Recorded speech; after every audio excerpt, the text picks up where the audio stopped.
সনাতনী প্রতিবাদী সাধু চিন্ময় কৃষ্ণ দাসের গ্রেপ্তারির পর এমনিতেই উত্তাল পরিস্থিতি বাংলাদেশের। এই পরিস্থিতির আঁচ এসে পড়েছে ভারতেও। আর এই পরিস্থিতিতে রাজ্যের জেলাগুলো থেকে জঙ্গি সন্দেহে গ্রেপ্তার হয়েছে একের পর এক বাংলাদেশি নাগরিক। সূত্রের খবর, গোপনে নাশকতার ছক কষতে ভারতের বিভিন্ন জেলায় গোপন আস্তানা গেড়েছে বাংলাদেশি জঙ্গিরা। আর তাতে করে রোজই কেউ না কেউ গ্রেফতার হচ্ছে। এর মধ্যে বাংলার বিভিন্ন জায়গা থেকে ধৃত বাংলাদেশি নাগরিকদের বিষয়টা নিয়ে কপালে চিন্তার ভাঁজ চওড়া হয়েছে প্রশাসনের। অন্যদিকে টাকার বিনিময়ে সীমান্ত দিয়ে এদেশে লোক ঢোকাচ্ছে খোদ এদেশের দালালরাই। মোটা টাকার বিনিময়ে তৈরি করে দেওয়া হচ্ছে ফেক আধার কার্ড, প্যান কার্ড, পাসপোর্ট। তার মধ্যে এবার চোরা পথে ভারত থেকে বাংলাদেশে পালানোর সময় 2 বাংলাদেশিকে ধরে ফেলল পুলিশ। অবৈধভাবে বিনা পাসপোর্ট ছাড়াই ভারতে ঢুকে পড়েছিল ওই বাংলাদেশিরা। আর পালাতে গিয়ে বিএসএফ এর হাতে ধরা পড়ে গেল। এরপরই প্রশ্ন উঠতে শুরু করেছে, কি উদ্দেশ্যে অবৈধভাবে ভারতে এসেছিল? তাহলে কি এর পেছনে বড়সড় কোনো নাশকতার উদ্দেশ্য ছিল কিনা, সেটাও খতিয়ে দেখা হচ্ছে।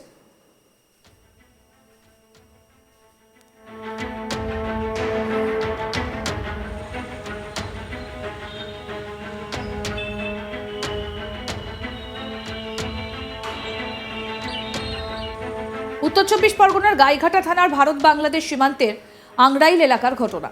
জানা গেছে, মঙ্গলবার সন্ধ্যায় আংরাইল এলাকা থেকে সন্দেহবশে 2 জনকে পাকড়াও করা হয়। আর তারপরই জানা যায় যে তারা বাংলাদেশের বাসিন্দা। পুলিশ জানিয়েছে ধৃতদের নাম বিলাল শেখ ও সোহেল রানা। চোরা পথে ভারত থেকে বাংলাদেশে পালানোর সময় 2 বাংলাদেশিকে হাতে নাতে পাকড়াও করে পুলিশের হাতে তুলে দিয়েছে বিএসএফ।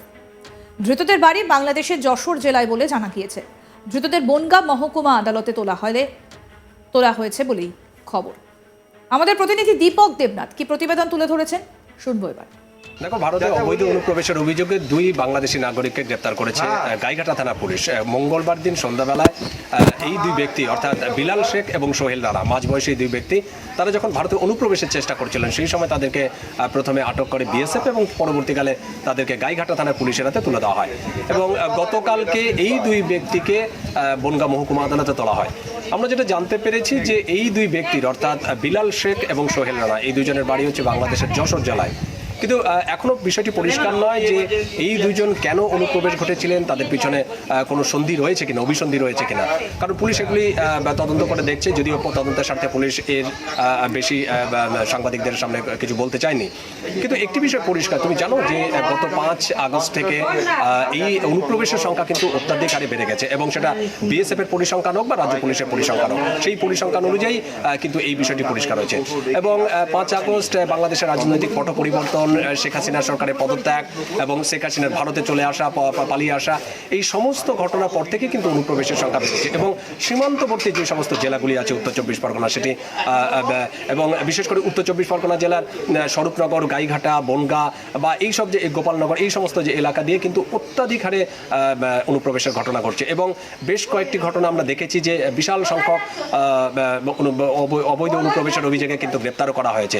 এবং এই অবৈধ অনুপ্রবেশের অভিযোগে যাদেরকে গ্রেপ্তার করা হচ্ছে, আটক করা হচ্ছে, তাদেরকে জেরা করে কিন্তু আরও চাঞ্চল্যকর তথ্য পাওয়া যাচ্ছে। সেগুলি কি, সেটা জানা যাচ্ছে যে এখানে একটি চক্র কাজ করছে। অর্থাৎ যে ব্যক্তিরা মানে যারা অবৈধ অনুপ্রবেশের অভিযোগ উঠছে, তাদের কিন্তু ভারতে ঢোকানোর পর তাদের কিন্তু অবৈধভাবে ভুয়ো নথিপত্র সংগ্রহ করে ভারতীয় পরিচয়পত্র অর্থাৎ আধার কার্ড, পাসপোর্ট পর্যন্ত পাইয়ে দেওয়া হচ্ছে। এবং এর পিছনে একটি গভীর ষড়যন্ত্র কাজ করছে, গভীর চক্র কাজ করছে। সেই চক্র হদিশও রাজ্য পুলিশ পেয়েছে এবং বেশ কয়েকজনকে গ্রেপ্তার করেছে, এবং যার মধ্যে থেকে বারাসাত থেকেও বেশ কয়েকজনকে গ্রেপ্তার করেছে। এবং যাদের বিরুদ্ধে অভিযোগ যে সেই সমস্ত বাংলাদেশিদের সেফ প্যাসেজ করে দেওয়া, এই ভারতে প্রবেশ করানো বা ভারতে প্রবেশ করার পর তাদের ভারতীয় নথিপত্র সংগ্রহ করিয়ে দেওয়া টাকার মাধ্যমে।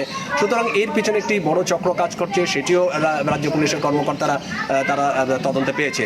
সুতরাং এই যে অনুপ্রবেশের ঘটনা এবং অনুপ্রবেশের পিছনে যে বড় চক্র, এই সমস্ত কিছু মিলিয়ে কিন্তু একটা যথেষ্ট উদ্বেগের, মানে ভারতের যে জাতীয় নিরাপত্তা, সেই জাতীয় নিরাপত্তার ক্ষেত্রে কিন্তু বড় উদ্বেগের বিষয় হয়ে দাঁড়িয়েছে। এবং গতকালকেও আমরা দেখলাম যে এই 2 জনকে আটক করা হয়েছে। পুলিশ তাদের জিজ্ঞাসাবাদ করছে যে এই ঘটনার পিছনে কি কারণ রয়েছে। এর আগে তারা ভারতে এসেছিলেন কিনা যদিও পুলিশ জানতে পেরেছে, এর আগেও নাকি তারা ভারতে এসেছিলেন, কিন্তু সেই সময় তারা কি করতে এসেছিলেন, এখনই বা তারা কি করতে এসেছেন, সমস্ত বিষয়টা তদন্ত করে দেখতে চাইছে গাইঘাটা থানার পুলিশ। এবং কিছুদিন আগেও বেআইনিভাবে সীমান্ত পারাপার করিয়ে বাংলাদেশি নাগরিকদের ভারতে প্রবেশ করতে সাহায্য করার অভিযোগে এক দালালকে গ্রেফতার করে রানাঘাট পুলিশ জেলার পুলিশ গোপন সূত্রে খবর পেয়ে অভিযান চালিয়ে ওই দালালকে গ্রেফতার করা হয়। পুলিশ সূত্রে খবর, ধৃত ওই দালালের নাম কিতাব দফাদার। 40 বছর বয়সী ওই দালালের বাড়ি হাঁসখালী থানার উমরপুর পূর্বপাড়া এলাকায়। বিগত বেশ কিছুদিন ধরেই বেআইনি অনুপ্রবেশ রুখতে লাগাতার এই ধরনের দালালদের খুঁজে খুঁজে গ্রেফতার করে রানাঘাট জেলার পুলিশ। সেই তল্লাশি অভিযানের মধ্যেই গ্রেফতার করা হয় ওই ব্যক্তিকে। মনে রাখতে হবে, বাংলাদেশে অন্তর্বর্তী সরকারের শাসনকালে অনেক জঙ্গিকে জেল থেকে মুক্তি দেওয়া হয়েছে। সেক্ষেত্রে এই সমস্ত দালালদের মাধ্যমে সেই সব জঙ্গিদের কেউ কেউ এদেশে প্রবেশ করেছে কিনা সেই প্রশ্নও তৈরি করা হচ্ছে কোনো মহলে। এদিকে তারও আগে জাল পাসপোর্ট কাণ্ডেও নদিয়া থেকে একজনকে গ্রেফতার করা হয়। ধৃত ব্যক্তির নাম ধীরেন ঘোষ, নদিয়ার চাকদা থানার আলাইপুরের বাসিন্দা। ধীরেন ঘোষ জানিয়েছিলেন তিনি গার্মেন্টসের ব্যবসা করেন। বাইরে থেকে মাল আসে, কলকাতায় মহাজন আছে, তবে স্থানীয় সূত্রে খবর ওই বাড়িতে কখনো গার্মেন্টসের কিছু চোখে পড়েনি।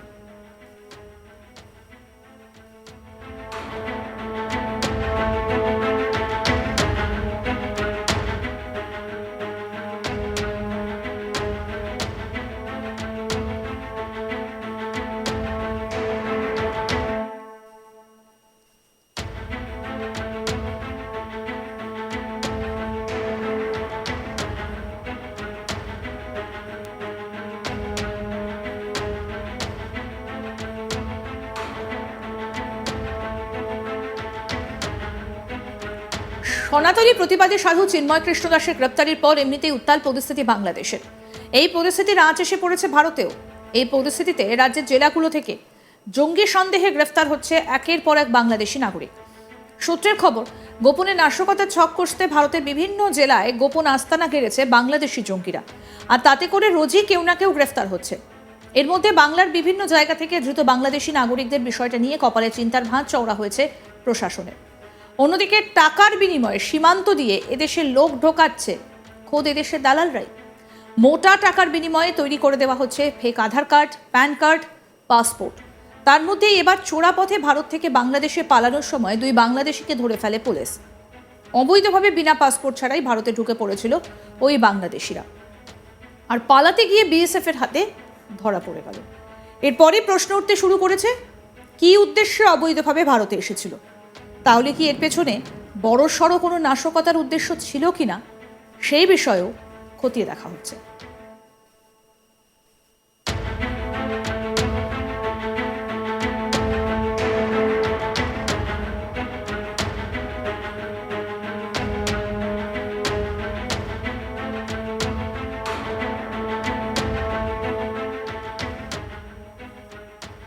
আরও আপডেট পেতে দেখতে থাকুন আজ তাক বাংলা। সাবস্ক্রাইব করুন, নোটিফিকেশন পেতে বেল বাটন অপশন প্রেস করুন, হোয়াটসঅ্যাপে ফলো করুন আজ তাক বাংলা, ভিডিওটা লাইক করুন, শেয়ার করুন, কমেন্ট করুন।